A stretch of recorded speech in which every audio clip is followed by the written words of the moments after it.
quick fire questions. Hit me. Okay. Do you have any experience traveling abroad? Yes, loads.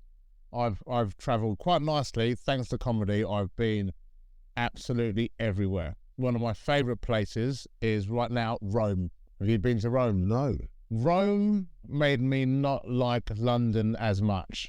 Oh, really? Yeah. And you love London? I do love London. But do you know in London where you've got St. Paul's Cathedral? Yeah. They've got like 8 of them there.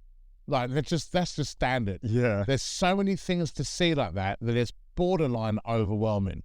We walked around, I was with another comedian, we were doing a cruise, and we walked around Rome for like 5 or 6 hours, 30 kilometers, just walking around. And we rushed and we still didn't get to see everything. And they ruined carbonara for me. Right. Just so you know, carbonara is one of my favourite meals. Okay, I would guess that every carbonara you have ever had is wrong if you haven't been to Rome. Really? Yeah. When I ordered it and they put it in front of me, I was like, "What's this? And the look this waiter gave me, she laughed in my face and she literally said, first time. I was like, yeah. She was like, just try it. And she was right. I've not had a carbonara since coming back from Rome. Yeah. Carbonara is meant to be orange. Do you know that? It's so simple. All the creamy crap that we get in our one, Yeah. none of that's in it. They use the egg yolk and, what's the cheese? Like egg yolk and parmesan. That's it. That's why it's an orangey colour. You blow my brain here. You've got to, oh my God, you've got to try it. It's ruined it for me. And now I hope it's ruined it for you. I reckon if you go to Rome and you try this carbonara, it will be the first time you swear. You'll eat it and go, fuck me, that was good.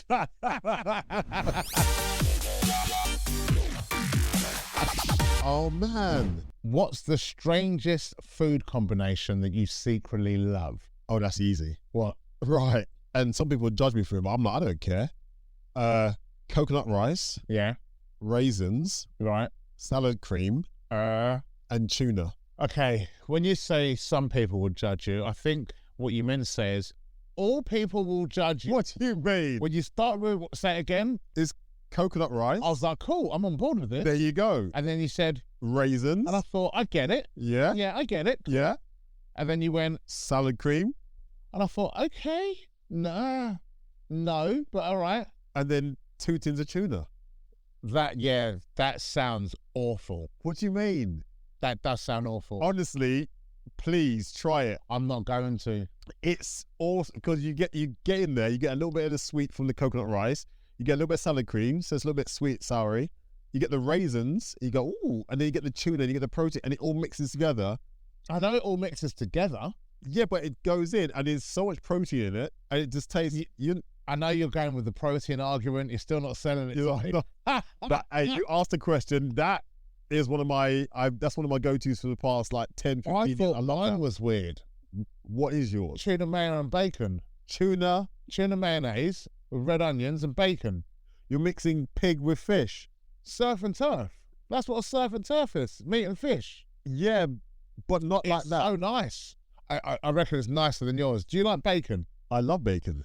I think we should make both of these and then you'll see how you're wrong. Well, we'll make ours and you'll see how my stuff does what it needs to. If animals could talk, which do you think? Do you know what? These questions, the thing that makes me laugh about these dumb quick fire questions, this is probably, I'd say 70% of the time when I'm in the gym training, this is the dumbest conversations that we always have. Absolutely. And it will all just start with one stupid question. Yeah. And then you try and have an intelligent conversation about something dumb. So with this one, and I already had my answer for this as I started reading it. If animals could talk, which one do you think would be the rudest? Instinct. Instinct. The first one that comes to mind. I was thinking a tortoise. A tortoise. Yeah. Okay. I'd say yes, because they live to be so old, and old people generally Grumpy. How old do tortoises get? Like, it's well over 100 years. Oh yeah, the giant ones. Yeah, I've got a client who's just bought one, and she's like my niece. will be looking after this tortoise after I'm long gone. Like 50 Imagine that. years. You buy a pet that your grandchildren are going to look after. I love that. I mean, I'm a little bit jealous of that. It's my pet. But your grandchildren will have access to that But pet. then imagine your grandchild doesn't want that pet and you're long gone now. Yeah. But do you know which animal I think it is? I think it'd be cats. I think cats are rude anyway. Oh, cats they're evil. They're not just rude, they're evil. I just think they're rude. Yeah, Or they do rude things, yeah. just knocking stuff off for no reason. You've been sucked into social media. You've been watching those cat videos on Twitter. I've never really been a cat person. Right.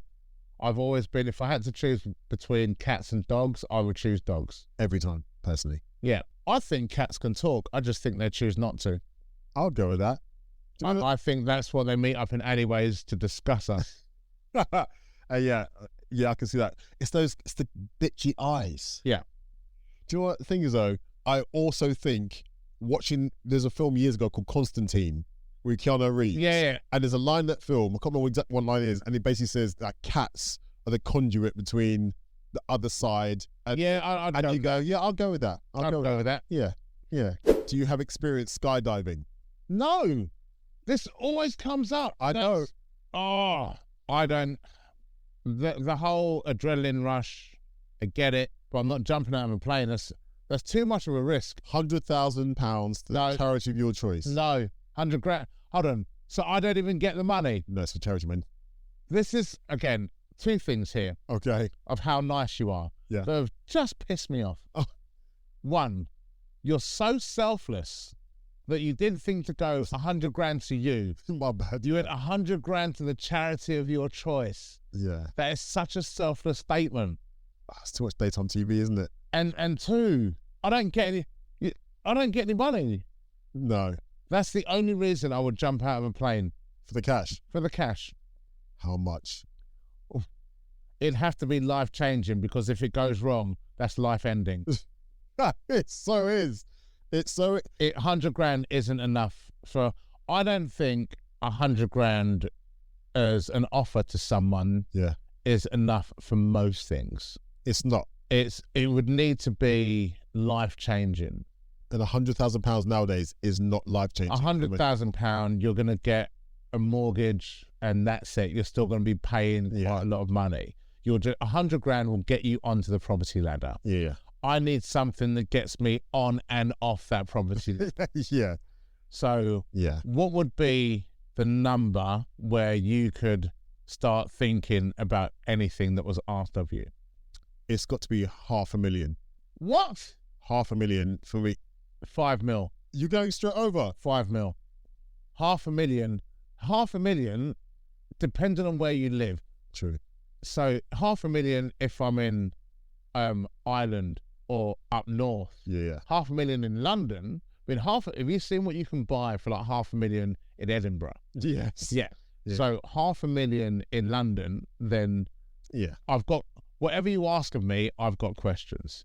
So it's not a no. No. You're like, just sit down. I've got some stipulations. Yeah. Okay. It's not a no, but we're going to have a conversation about it. But I'd say if you went 5 million, I'd answer yes before hearing the question and then go, I've just got to deal with it now. Right. So, okay, let's carry out this. Imagine someone said, okay, 5 million. You're going to do something really reckless. Love what? I don't know. You're gonna do a bungee jump over the Grand Canyon, all right? For 5 million. For 5 million. But if you do it, you have a choice of either 5 million up front, but it's not 5 million, it's only 2 million, or you have the 5 million split over 30 years, as long as you stay alive. Hold on. So 2 million up front. 2 million up front, that's it. Right. So the choice is 2 million up front That's or 5 million spread over 30 years. But Then- if you die, it stops. See, then I would take the 2 million up front because I could turn 2 million into 5 million in less than 30 years. That's what I'm talking about. See, you did there. Yeah. It's like when they do the lottery, they get win for life. Or what's it Yeah. called? And what is that? That's 10 grand a month Yeah. for the rest of your life. Yeah. But I think they cap that, don't they? Is it 30 years? Yeah, I think it's like 30 years. There's some sort of stipulation. If you look at the small. So 10 grand a month, what's that? 120 grand a year. Yeah. So 1.2 mil, 10 years. So so over 30 years, you're getting 3.6 million. Yeah. I mean, in that instance, you could probably still work part-time to keep yourself going, but 10 grand a month, I mean, you, Be honest. 10 grand tax-free. Tax free. Okay, so here's the challenge. You have to convince your wife that you've had an affair. You've got to convince her of it, Yep. okay? Only when she leaves you do you get 5 mil. But you cannot tell her about the money until after she takes you back. Wow. What kind of dark sister? Yeah, you're talking about bungee jumping. I want to see some trauma. Oh my word. 5 million to break up the house and the family, Get her to break up with you. and then get her back. And then get her back. And that's when you can tell her about the money. So if you break up, you've still got 5 mil. But if you get back, you can tell her about the money. Just so you know, all right? 2 things. 1, I'm down for that, for 5 million. 2, this is a TV show. This could be a TV format. I think these would be the best reality TV shows Wouldn't that ever. That's horrible. Yeah. But that's what reality TV is like now. But the trauma. Can we just talk about something nice? I mean, you started this with your quick fire questions. Dude, that went dark real fast. Yeah, a little bit. Okay. So, I wonder what other people, their conversations are like in the gym. And especially since doing this, I find myself eavesdropping. oh yeah. I find myself listening to other people's conversations in the gym so much. I remember not long ago, and something popped up about, it's some psychologists, some American psychologists explaining about the differences between, interesting, because she said a lot of the male conversations are rooted in the happiest periods of their lives. Right. And they said a lot of that is when they were kids and life was very simple. So a lot of men's humor. We are very simple creatures. Very simple creatures. So if you go back to that gang culture, or when you were young, you had your crew of friends who had your bicycles or your sport, you have that banter where it doesn't go very deep, but you can have fun, belly laughs. It's very simple. We're very, very simple simple creatures. Whereas she was saying that women on a whole tend to talk very much about the now, or triggers and things that elicit a response, an emotional response. Yeah. And that's how they bond. We're not wired that way. Or we are, but not to the same extent. The socials. Yeah. So there's so many parts of me that are very, very feminine, because that was like, you think there was literally in my house, me, 5 sisters and my mum. Yeah. That I only knew empowered women. Yeah. So I thought everyone's like that. I talk about it on stage, where most boys will get taught how to fight as kids. Like, I didn't get taught how to fight. I got told how to do as I was fucking told. Yeah. Yeah. Do you know what I mean? Yeah, yeah. So, and just being surrounded by that, I've got a lot better at not just listening, but hearing. Yeah, there's a difference. Because I think women can be much better at doing that. Yeah, yeah. With each other. When it comes to men and women in relationships, this is a whole different ball game. Yeah. And again, it goes back to sort of being honest with yourself about things. Yeah. And one thing I do see in relationships is it's like where I've got this. I mean, I have so many phrases that I've had in the gym with guys that I know, conversations that I have in the gym with women that I know, because that's the thing. You will go to the gym to let it out, and you'll have a conversation, and a lot of the time, especially when you are down, you want to let it out. Yeah. So if someone says, "Are you all right?" you will overspill. Yeah. And when I hear people's conversations, especially about arguments within a relationship, and I think a lot of this, it sounds like couples who are competing to be the least wrong. Yeah. And it's this expression of, you'd rather be right than happy. Yeah. Because it is very easy, and a lot of it comes down to communication of not saying stuff, of people holding on to something. How many times have you had this this conversation where someone's done something to you, or you've had a partner do something to you, and it's only small, you don't really want to talk about it, so you just need a minute to sort of let it go. Yeah. and they keep asking you, what's the matter, what's the matter, what's the matter? So you go, okay, well, this has happened. And it doesn't matter how calmly you've said this. Yeah. This has happened. I'm a bit upset about it, but I just need a minute to let it go. And their retort is, yeah, but 6 months ago you did this. And we're like, well, why didn't you bring this up six months ago? Yeah. And I've seen so many couples on both sides that are very guilty of doing that. And I think you've got to, that's why I think it's important to get things out. And I've had to learn that, not hold on to things. I used to have a real bad temper when I was a kid, just because I never spoke about anything. See, whereas I internalize everything and go, okay, that's how it's going to be. Because I've learned as I've got older, and this is why I think I've got a lot of female friends and I'm comfortable around women because same as yourself, especially growing up in this industry, where I was doing lots of group fitness and being a dancer previously. Yeah. You're around women. So I don't see women in the same way as like objects that some people do. I'm not gonna see a woman get in the bra and go, oh, I'm like, Isn't that funny though? Like, you think we like seeing others burn. How fucked up is that? As a society, totally messed up. So have you seen Married at First Sight? Yeah. I refuse to watch it. I think they're all terrible people. Yeah. I don't like the experts, any of them. Some I dislike more than others. But Married at First Sight is the epitome of what a horrible show is. Yeah. Purely because, for one, you should not call them experts. No. They've got it wrong for 15 years. You're not an expert. Yeah. And everything they say in when they have the sit-down ceremony, and I'd rather all of them be honest and just say, look, we just want to be on TV. There you go. Oh, my 15 minutes of fame. Yeah. We're along for the... And all the people on there going, oh, I don't know if I'm going to find love. You're 24. You've done nothing. You've done nothing yet. Yeah. And the fact that, and this is how you know that show's messed up. If you're a relationship expert and you go, I'm looking for two people that I want to be together and work, don't get someone from Southampton and put them with someone in Edinburgh where they've already got their established lives and one of them's going to have to uproot everything because and then they go, oh, we've got the honesty box. Here's a load of questions that will guarantee to make you argue. Yeah. It's a horrible show, but people love watching it.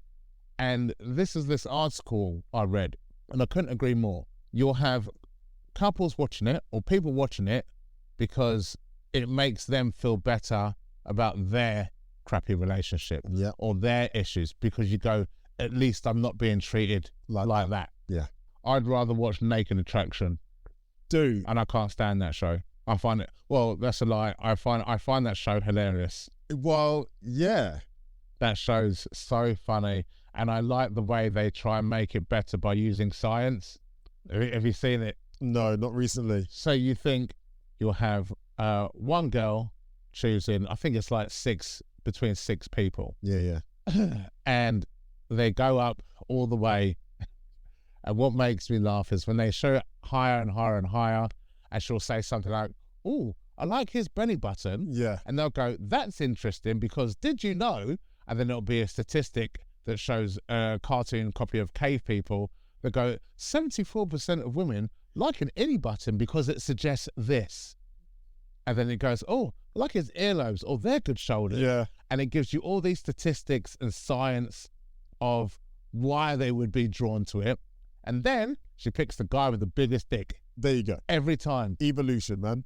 The guys are just as bad because then they come back and they go through all these different things and they try and be they try and be nice with. Try and be politically correct. And yeah, absolutely. Yeah. And they go through all these things. Oh yeah, she's got really nice fingertips. And then there's, did you know?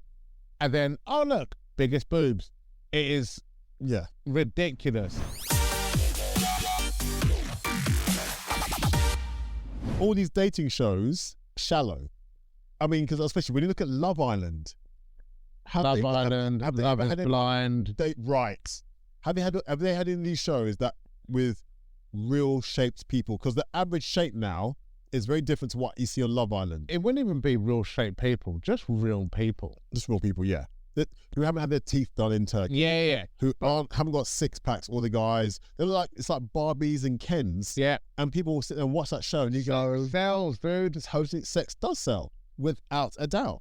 I'd prefer to watch it if it was, so Love Island, I'd prefer to watch it if everyone in there had to be married at least once.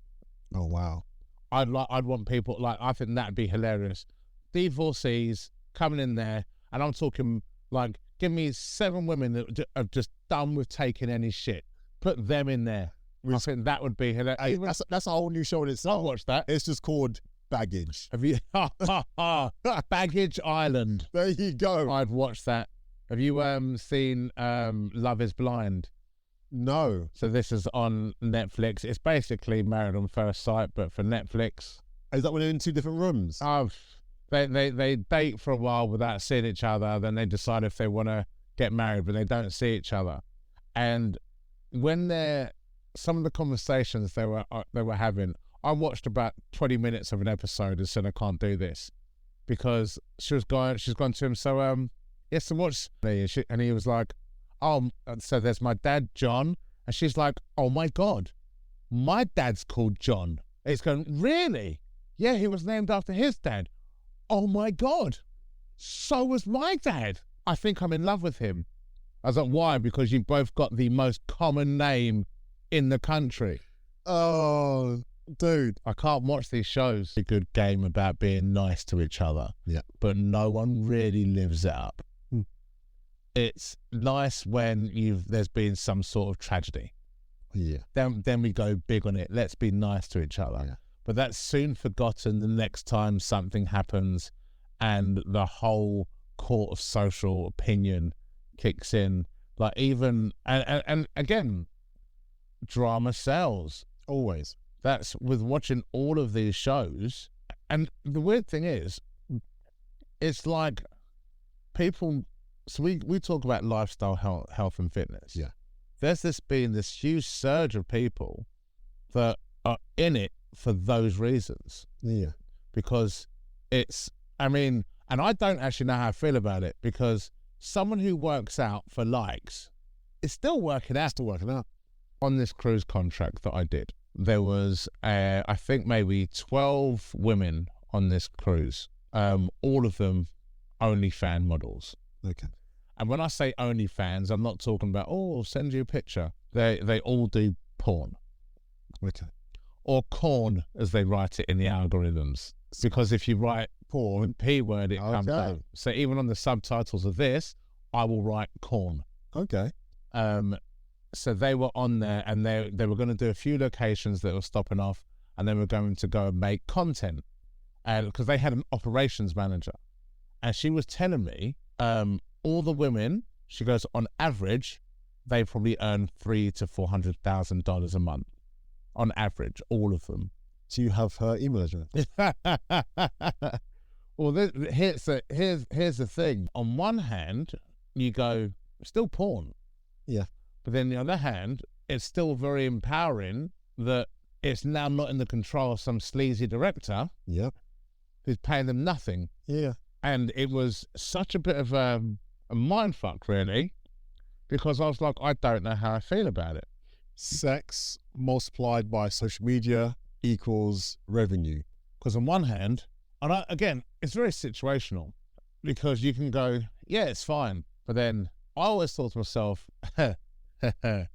so with things like that, I found more out about guys that do OnlyFans and the stuff that they do as well. Yeah. So it's really everyone that does OnlyFans. Yeah. And I don't know if it's a generational thing, but I'm just like, imagine your mum seeing it. Right. But then we've got the Kardashians, who it was their mum that sold it off. Yeah. For me, it's not even just what your mum saw. It's digital. It's out there. Your kids one day may come across it. So here's with you. Once you put it out in the world, it's not yours anymore. No, it's not yours. If there's leaks, anything. But one thing, these were it was very strategic what they were telling me. None of them have got any sort of tattoos that will identifying. Yeah. None of them use a real name. Yeah. Their entire backstory is fabricated. Everything they do is done in a way that if they were to, because she says the smart ones will do this for 3 or 4 years and then retire. Yeah. and they will completely reinvent themselves, and you will have no clue that it's them. Yeah. As much as you can have. As much as you can, yeah. And I think I get why people. This is the thing that scares me. They get to do, so you think £300,000 a month. That's option A, because it always starts with, here's a picture of my feet, here's a picture of my knee, and then it just goes up and up. Yeah. And you go, that's choice A. Or choice B is you go and become a nurse and get treated like shit for crappy money. Yeah. And you go, I understand why. I've met so many people now that when they say OnlyFans, it's not got that stigma about it. Yeah, it doesn't have the derision. Now people go, I'm a legitimate business owner. I want OnlyFans. I'm on OnlyFans. I've got friends and acquaintances and people I know who've gone from, I suppose it's sort of like the gateway, gone from OnlyFans to porn and do other things. And there's no judgment there. I'm like, do you? You might have kids, they might have been doing modeling things, but you go, whatever you're doing, you know about the pros and cons. You've taken that choice. You're investing in yourself. You're taking care of yourself. Sex has always been around. You're monetizing it where you can. I'm like, go do you. It's not for me to say. But if you're safeguarding your future by doing something for 2 or 3 years, and you think it won't affect your children, your family, your people's perception of you, fine. The only drawback I see is people's mental health. Yeah. Because that money must be addictive. Money is addictive. Money is addictive, so it's hard to stop. Where it's a gateway to other things for you to cope with it. So are you going to go down the road of drugs or other things that keep you in this shape? Yeah. Do you mean it's a gateway to so many different things? But you know what? Or you might just be fine. Like there's so many things where I'm just like it. I find it all so interesting. Absolutely. And then again, because as anyone that tries to judge, and this is why I don't judge, because we're going back to the conversation of what would you do for $5 million? Right. And I know $5 million. So even then, even if I think about it, I'm like, you can't film it, but $5 million is a yes. Yeah. If you want to film it, I'm going to need another 2.5 minimum, and then I'm out of here, and no one's ever seen me again. Yeah. I mean, it's kind of thing. I would do it, $5 million, and say when I won the lottery. Until the video comes out. The video comes out, but you go, no, that's not me. I'll be like, it's AI. AI has given the perfect reason to go, that wasn't me. It's AI, wasn't it? Because it's so realistic now. Yeah.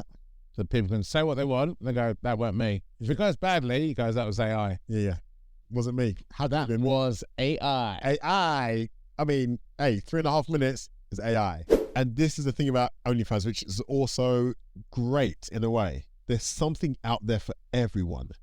So you can be on OnlyFans, you can be ripped to shreds, lean as you like, have that stereotypical perfect body, and you might have X amount of subscribers. Who has tattoos, piercing, and money as someone else. Because there's something out there for everyone, which is why the gym environment, the fitness environment is all about you being comfortable in your skin. Because once you can accept yourself, trust me, there'll be people out there who will accept you for who you are. Yeah. But you have to accept yourself. This is why I've changed my language around saying things like, oh, if that, so, yes. So, or good and bad even. Yeah. So I won't, for example, you'll never hear me say another comedian is bad. Right. They're just not for me. Yeah. And that's absolutely fine. Yeah. I mean, you've WhatsApped me and told you discreetly. Told me discreetly. But it's the same thing. I will never tell someone, because your preferences are your preferences. Absolutely. And I will never judge. Yeah. And I think there's still a lot of people, like we're still, but it's not even that we're still taught to judge. Likes, follows, you're making a judgment. Totally. Which is why I have a problem, and I don't care about saying it, I've got a problem with the PTs and coaches who come out there and lambast people for doing things that are different to them. It's like, no, just because they're different doesn't mean it's worse or better. And also, it's also highlighting your deficiencies. If you feel like you need to take shots at other people, it's highlighting your insecurities or your lack of knowledge. I mean, I've got people out there who I follow who are lambasting people who are doing home workouts. What if they can't afford to go to a gym? What if they haven't got the time? Having to work out at home is better than doing nothing. Oh, people do Pilates. Very interesting. Do you see what I mean? Yeah, it's very interesting you said, because my philosophy is the same thing. Just because somebody's different to you doesn't mean they're wrong. Absolutely. Just means they're different. And then there's the concept of perfection, and imperfections only exist because of what we see within ourselves. Yes. So there's a lot of time when you go, oh, I don't like that. It's no one ever thinks to ask, why don't you like Why don't I like that? Yeah. Because that might be a you thing, not a them thing. Totally.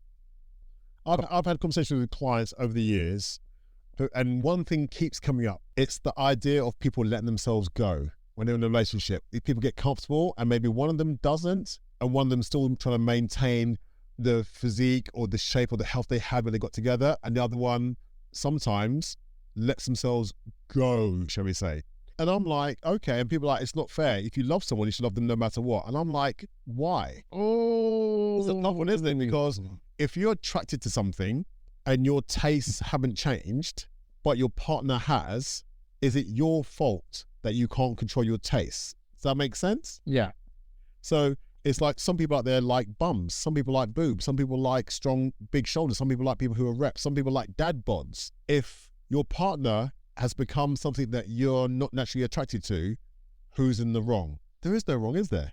It's just the way things are. True or false? You tell me your side. What are your thoughts? So, Paul, say in their relationship, like if you were to put on loads of weight, like we're done. Harsh. And I, it's not even that we're done, but it's like, how to say it? It's, if weight's an easy thing to, because that's a physical thing that you can see. Yeah. Let's say you start dating someone who's so thoughtful, loving and kind, and that's what you're in love with.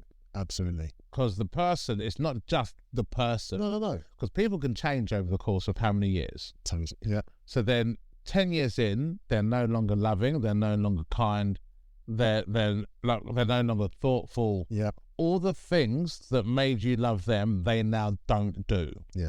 If you leave, is that any different? Is the question. Yeah. Some things are physical, some things are mental. Some people I've seen, they don't leave, but that sexual chemistry is gone. Yeah.